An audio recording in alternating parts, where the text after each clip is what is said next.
दोस्तों वीडियो को शुरू करने से पहले डिस्क्लेमर कि वीडियो सिर्फ और सिर्फ एजुकेशनल पर्पस के लिए है। इन्वेस्टमेंट एडवाइस आपको यहाँ पे नहीं दी जाती है, तो वीडियो को देखना बट सीखने के हिसाब से।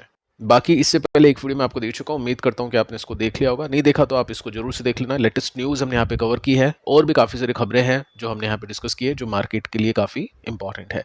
साथ में 4 कंपनीज है जिनके स्टॉक्स में आज काफ़ी बड़ी गिरावट हो चुकी है। क्या रीज़न है उसके पीछे का और क्या सिचुएशन है कंपनी की वैल्यूएशन, टेक्निकल और फंडामेंटल्स के हिसाब से, उसको भी हमने यहाँ पे कवर किया है। वीडियो को शुरू करते हैं यूएस के मार्केट के साथ में। देखिए दोस्तों, अभी के समय सिचुएशन अच्छी है। डाउ जोन्स 1% की तेजी के साथ में है, 409 पॉइंट्स का जंप, और ये ओपनिंग के बाद में ऊपर जाने की कोशिश में है, विच इज़ वेरी गुड। अगर इस तरह से मार्केट बंद होते हैं तो एशियन मार्केट की ओपनिंग की जो एक्सपेक्टेशन है इन्वेस्टर्स काफ़ी अच्छी कर सकते हैं, यानी अच्छी मार्केट की ओपनिंग हो सकती है। नेस्डेक को देख लेते हैं, यहाँ पे 262 पॉइंट्स की तेजी, 1.34% की जंप है, और ओपनिंग के बाद में ये भी अच्छा करा है। गैप अप ओपनिंग है, यानी कुछ अच्छी न्यूज़ होगी और उसके बाद में मार्केट तेज है। साथ में फैंग प्लस के इंडेक्स को देखें तो ये भी अच्छी तेजी के साथ में है, 1.24% का जंप आप इसमें नोट कर सकते हैं।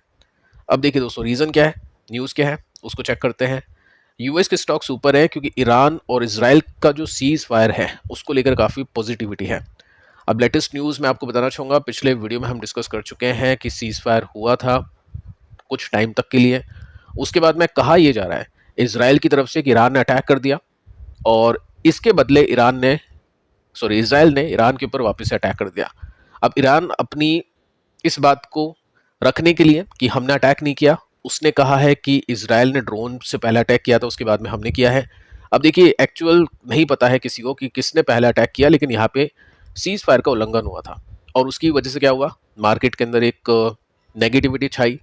और ऐसा होता है तो डेफिनेटली क्रूड ऑयल के प्राइसेस वापस से इंक्रीज कर सकते हैं और वापस से चीज़ें खराब हो सकती हैं। लेकिन दोस्तों, ऐसा होने के बाद में कुछ और न्यूज़ आई है जो मैं आपको बताना चाहूँगा कि अभी फ़िलहाल के लिए ईरान ने बोल दिया है कि हम वापस से अटैक नहीं करेंगे। इसराइल ने जो अटैक कर दिया, अब दोबारा से अगर इसराइल अटैक करता है तो फिर हमको अटैक करना होगा। अब देखते हैं दोस्तों क्या होता है कि चल के इसराइल अटैक करता है या ईरान खुद ही ये बोल के अटैक कर देता है। बाकी चांसेस आर वेरी हाई कि कुछ ना कुछ हो सकता है, क्योंकि वॉर इतनी इंटेंस है, एकदम से इतनी जल्दी ख़त्म होना काफ़ी डिफ़िकल्ट है। तो मार्केट के अंदर ट्रेडर्स लोगों के लिए काफ़ी अच्छी अप्स एंड डाउन्स, जो वॉलीटिलिटी हम बोल सकते हैं, हो सकता है वो देखने को मिल जाए। साथ में पॉवेल की बात हम करें तो यहाँ पे मेंशन होता है, वो देख सकते हैं कि पॉवेल का स्टैंस अभी भी थोड़ा सा चिंतित है या फिर नेगेटिव है। तो वो चीज़ आप थोड़ा सा देखो, क्योंकि मार्केट के अंदर जब भी बाजार उछलेगा तो आपको न्यूज़ सुनने को मिलेगी कि पॉवेल काफ़ी पॉजिटिव है, बट एक्चुअली जो डेटा आया था, रेट कट हुई नहीं थी, अनचेंज थी, लेकिन पॉवेल ने कुछ नेगेटिव बातें बोली थी कि टैरिफ की वजह से इन्फ्लेशन बढ़ सकता है, और इन्फ्लेशन बढ़ेगा तो ऑब्वियसली मैं रेट कट नहीं करूंगा। तो ये एक पॉइंट है जो इन्वेस्टर्स को थोड़ा सा ध्यान में रखना है। साथ में दोस्तों, यहाँ पे आप नोट कर सकते हैं कि एफआईज ने आज के दिन बिकवाली की है, वो भी काफ़ी भारी। टोटल 5,266 करोड़ की बिकवाली की है। डीआईएस ने इसके अगेंस्ट में बाइंग की है 5209, यानी 5,209 करोड़ के आसपास की। तो जब मार्केट तेज था आज के दिन, तो डीआईएस का काफ़ी अच्छा सपोर्ट आज मार्केट में देखने को मिला है। अब दोस्तों, हम काफ़ी इंटरेस्टिंग पॉइंट्स को डिस्कस करने वाले हैं, काफ़ी इंटरेस्टिंग चीज़ों को हम सीखने वाले हैं। मैं आपको टेक्निकल सिखाने की कोशिश करूंगा कि किस तरह से आप पैटर्न्स को देख सकते हैं, किस तरह से चीज़ों को आप समझ सकते हैं। साथ में कुछ कंपनीज है जिनको लेकर कुछ बड़ी खबरें हैं, उनको भी हम यहाँ पे देखने वाले हैं। बड़ी खबरों के साथ में दोस्तों शुरुआत करते हैं। डिक्सॉन है फर्स्ट कंपनी, और इसमें आप देखोगे तो आपको पता चलेगा कि 71 पॉइंट्स की गिरावट के साथ में स्टॉक ने क्लोज किया है। आज मार्केट प्लस में था, स्टिल स्टॉक ने नेगेटिवली क्लोज किया। 87,000 करोड़ का मार्केट कैप, 71 का पी रेशो, एक्सपेंसिव है वैल्यूएशन के हिसाब से अगर हम इसको देखें तो। अब देखिए, इस एक्सपेंसिव वैल्यूएशन पे कंपनी के प्रमोटर ने स्टेक बेचा है। प्रमोटर बेच चुका है 2.77% के स्टेक। कितने करोड़ का है, 2,221 करोड़ रुपीस उनको मिले इस स्टेक को बेचने के बदले। अब देखिए कितना यहाँ पे इनके पास में स्टेक है, वो सब चीज़ें आप चेक कर लेना, लेकिन मैं आपको बताना चाहूँगा कि ये जो डील हुई है ना, ओपन मार्केट के ट्रांजेक्शन में हुई है। अब देखो, इतनी बड़ी जो क्वांटिटी है ना, वो कैसे बेचते हैं, या तो ब्लॉक डील करके बेचेंगे या बल्क डील करके बेचेंगे। ब्लॉक डील में पहले से डिसाइड होता है कि क्या सेलर कौन है, बायर कौन है, और बल्क डील में बाद में डिसाइड कर लेते हैं जब हैवी क्वांटिटी बेचते हैं। अब देखिए यहाँ पे किसने लिया है उसको भी आप नोट कर सकते हैं। जैसे आपको मैं पहले बता देता हूँ कि ये बल्क डील डेटा है, और नेम आप देख सकते हैं इनका क्या नेम है। ऑफलोडेड की है 16 लाख शेयर्स, जो कि 2.77% का स्टेक यहाँ पे हो जाता है। अब देखो किस प्राइस पे यहाँ पे बेचा है, 13,301 रुपीज़ की प्राइस पे बेचा है। इस प्राइस पे इन्होंने डील की है। अब लिया किसने है, लिया दोस्तों है मोतीलाल ओसवाल म्यूचुअल फंड ने। एक्वायर किए है 14 लाख स्टॉक जो कि 16 लाख के समथिंग बेचे हैं। 2 ट्रेंचेस में ये एक्वायर किया है और अकाउंटिंग कितना बन जाता है, ये 2.39% का स्टेक बन जाता है और 1924 करोड़ में ये लिया है। बाकी जो स्टॉक्स थे 2200 करोड़ के, 1900 करोड़ के इन्होंने लिए। जो बचे कुछ स्टॉक है वो ओपन मार्केट के अंदर पब्लिक या जो भी FIs उनके हाथ में चले गए। क्या प्राइस है? प्राइस देखिए आप 13,307 रुपीज़ के आसपास की बाइंग मोतीलाल ओसवाल ने की है। अब कौन सा फंड होगा, देखो एक्चुअली डेटा तो यहाँ पे है नहीं, लेकिन मोस्ट प्रोबेबली हो सकता है इनका जो एक फंड है Motilal Oswal mid cap fund, जिसमें 34 स्टॉक्स हैं, जो मिड कैप के अंदर सबसे अच्छा परफॉर्म अभी के समय करता है वो देखने को मिल रहा है। हो सकता है इसने लिया हो। टॉप 10 होल्डिंग्स अगर मैं आपको इसकी दिखाऊं तो आप देख सकते हैं 1 2 3 4 5 6 छठे नंबर पे टॉप 6 होल्डिंग्स में इसका नाम आता है। 4% का स्टेक है। तो डिक्सॉन को म्यूचुअल फंड ने बाय किया है और बेचा है कंपनी के प्रोमोटर्स ने। नेक्स्ट जो कंपनी है इसका नाम है HAL। 3% की गिरावट के साथ में स्टॉक ने क्लोज किया। 39 का पी रेशो है, 3 लाख करोड़ का मार्केट कैप है। गिरावट के पीछे का रीजन आपको बताइए क्या है? डिफेंस कंपनीज के स्टॉक का पिटना, क्योंकि सीज फायर होता है तो डिफेंस कंपनीज के लिए नेगेटिव न्यूज़ होती है। दुनिया के लिए अच्छी न्यूज़ है बट डिफेंस कंपनीज के लिए नेगेटिव न्यूज़ है। अब ये वापस से अटैक होना शुरू हो चुका है, तो देखते हैं कल कैसा परफॉर्मेंस यहाँ पे बनेगा। बाकी अगर आप देखोगे ना तो स्टॉक ऑलरेडी रिकवरी दे चुका है, यहाँ पे अटका हुआ है।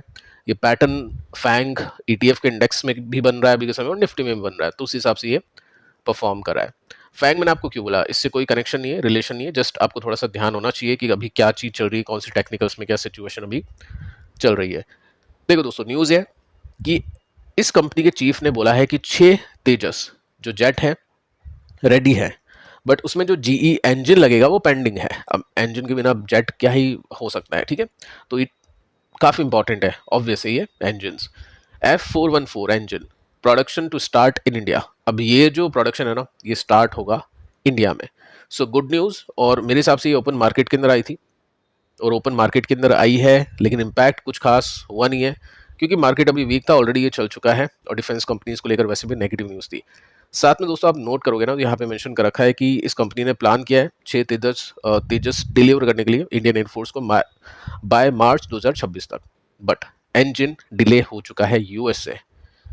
हो सकता है इंडिया इसको बनाए प्रोड्यूस करे। Good news.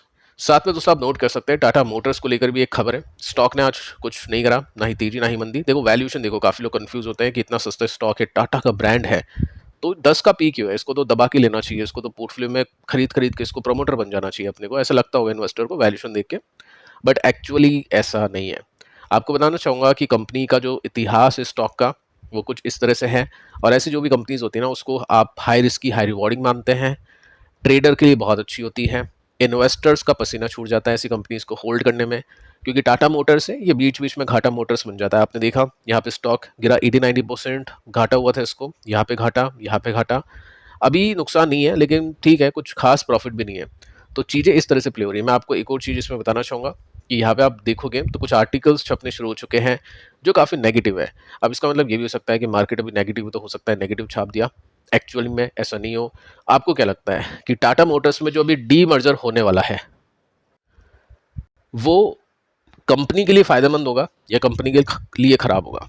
चाहे तो आप कमेंट कर सकते हैं। साथ में दोस्तों यहाँ पे इस आर्टिकल में मेंशन कर रखा है, जिसने भी लिखा है उसको ऐसा लग रहा है कि 2 पुअर बिजनेसेस क्रिएट हो जाएंगे, 2 घटिया बिजनेसेस क्रिएट हो जाएंगे डी मर्जर के बाद में। आपको क्या लगता है आप कमेंट कर सकते हैं। साथ में दोस्तों एक न्यूज़ मैं आपको देना चाहूँगा जो कि लेटेस्ट न्यूज़ है। इम्पैक्ट तो चलो इसमें हो चुका है, कुछ खास नहीं।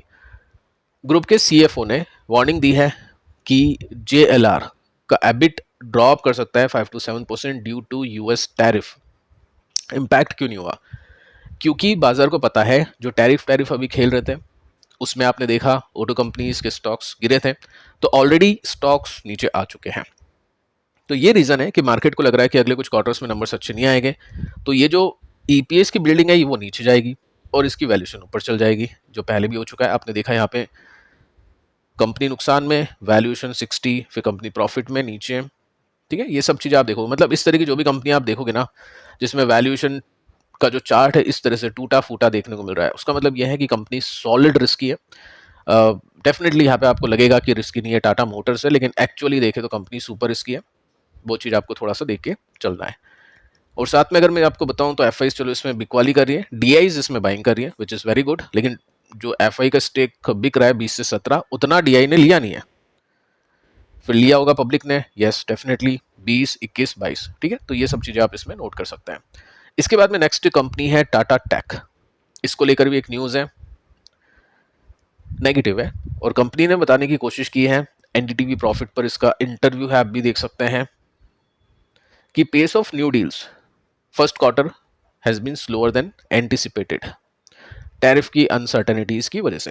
यानी क्वार्टर वन में जो डील आनी चाहिए थी इनके पास में, जो दिखाते अभी नंबर्स देने में, वो थोड़ा कम एक्सपेक्टेशंस आपको देंगे, कमेंट्री हल्की सी आएगी, तो उस वजह से यहाँ पे ये कमेंट्री इन्होंने पहले कर दी। स्टॉक में कुछ खास एक्शन नहीं है, ऑलरेडी इसको पीट दिया है। क्वेश्चन बन जाता है ऐसी कंपनीज के लिए कि जब भी ऐसी कंपनीज होती है, जैसे एल्काइल एमाइन को लेकर भी कुछ क्वेश्चंस थे, मैंने आपको डिटेल में समझाया था कि टेक्निकल्स में किस तरह से चीज़ों को देखना है, ठीक है। तो यहाँ पे भी हम देखते हैं कि जब भी ऐसी कोई कंपनी होती है तो उसको किस तरह से इन्वेस्टर देखता है कि रिवर्सल हो गया या नहीं। देखो बहुत जल्दीबाजी इन्वेस्टर करते हैं ऐसी कंपनीज में कि टाटा की कंपनी है, ये है वो है, लेकिन थोड़ा सा वेट एंड वॉच करना चाहिए ऐसी कंपनीज में।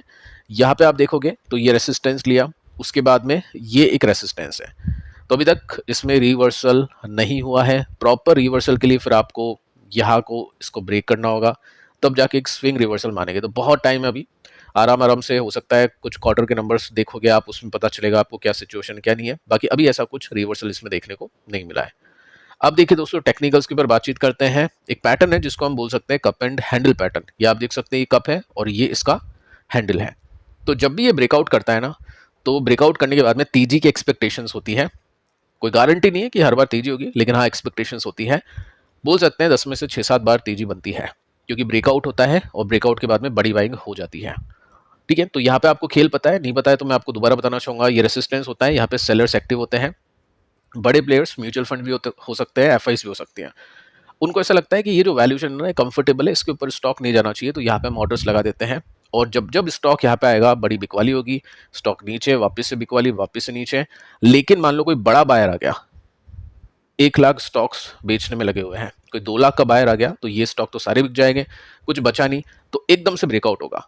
उसके बाद में कोई सेलर होगा नहीं इतना तूफानी, तो फिर स्टॉक्स ऊपर जाते हैं। ये इसके पीछे का लॉजिक होता है, ठीक है। एग्जाम्पल देता हूँ, एक कंपनी है केपीआई ग्रीन एनर्जी। देखो कंपनीज के नेम्स जस्ट एग्जाम्पल के लिए मेंशन कर रखा है, ऐसा कुछ नहीं है कि आपको खरीदना बेचना है, वो थोड़ा सा आपको ध्यान में रखना है। आज तो चलो 3-4% के साथ में स्टॉक चल गया विदाउट एनी न्यूज, कोई न्यूज नहीं है, लेकिन स्टॉक ने अच्छा किया। अब देखिए दोस्तों, यहाँ पे आप देखोगे तो आपको दिखाई देगा वीकली चार्ट में ब्रॉडर पैटर्न, जिसमें ये आपको दिखाई देगा स्टॉक का सपोर्ट है, बॉटम है, ठीक है। अब यहां से स्टॉक ऊपर भी जा सकता है और यहां से स्टॉक नीचे भी जा सकता है। कंफर्मेशन कब मिलेगा? कंफर्मेशन मिलेगा ये जो कप है और ये इसका हैंडल है, इसको ब्रेक होने के बाद में। ये ब्रेक होगा तो यहां से लेकर ऑल टाइम हाई के बीच में कितना गैप है? 36% का गैप है। तो ट्रेडर लोग वैसे प्ले करते हैं 36% को कैप्चर करने के लिए।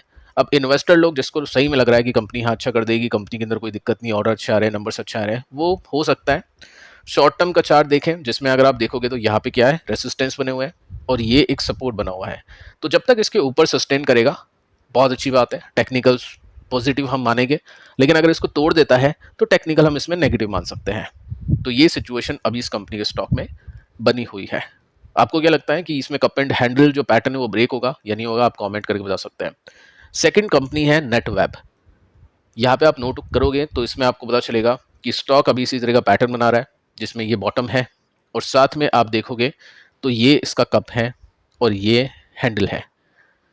सो यहाँ से अगर ब्रेकआउट होता है तो ऑल टाइम हाई के बीच में गैप है 46% का, विच इज़ वेरी गुड, अच्छा गैप है। तो देखते हैं आगे चल के क्या होगा। अब इसमें भी हम वन डे के चार्ट को देखते हैं। अभी आपने देखा वीकली चार्ट, अब मैं डेली चार्ट दिखाऊंगा, तो इसके अंदर भी सेम पैटर्न बन रहा है, जिसमें ये रेसिस्टेंस है और यहाँ पे स्टॉक ने सपोर्ट लिया है। तो फर्स्ट रेसिस्टेंस इसको मानेंगे और सेकंड रेसिस्टेंस इसको मानेंगे, तो गैप काफ़ी अच्छा है। अब देखिए दोस्तों, बताना चाहूँगा कि कभी भी कोई इन्वेस्टर और ट्रेडर सिर्फ और सिर्फ टेक्निकल देख के इन्वेस्ट नहीं करेगा, वो देखेगा फंडामेंटल्स कैसे हैं और सिचुएशन कैसी है। तो दोनों कंपनीज में जितना मुझको पता है, Q4 में रिजल्ट मोर देन एक्सपेक्टेड थे, वो अच्छी चीज़ है, कमेंट्री अच्छी थी। अब बाकी चीज़ें इन्वेस्टर देखेगा, अगर उसको बिलीव है ग्रीन एनर्जी आगे चल के अच्छा कर सकती है, अच्छी अपॉर्चुनिटीज़ है इंडिया में, एआई को लेकर अच्छी अपॉर्चुनिटीज़ हैं, तो वो ऐसी कंपनीज में ध्यान देगा। जिसको नहीं लग रहा है वो नहीं देगा। तो टेक्निकल्स ही देखना इंपॉर्टेंट नहीं है, टेक्निकल्स के साथ में क्या चल रहा है कंपनी के अंदर, क्या चल रहा है सेक्टर के अंदर, वो देखना भी काफ़ी इंपॉर्टेंट है। और सब चीज़ों का बैलेंस बन जाता है, कन्विक्शन आ जाता है, तो इन्वेस्टर उसको खरीदता है।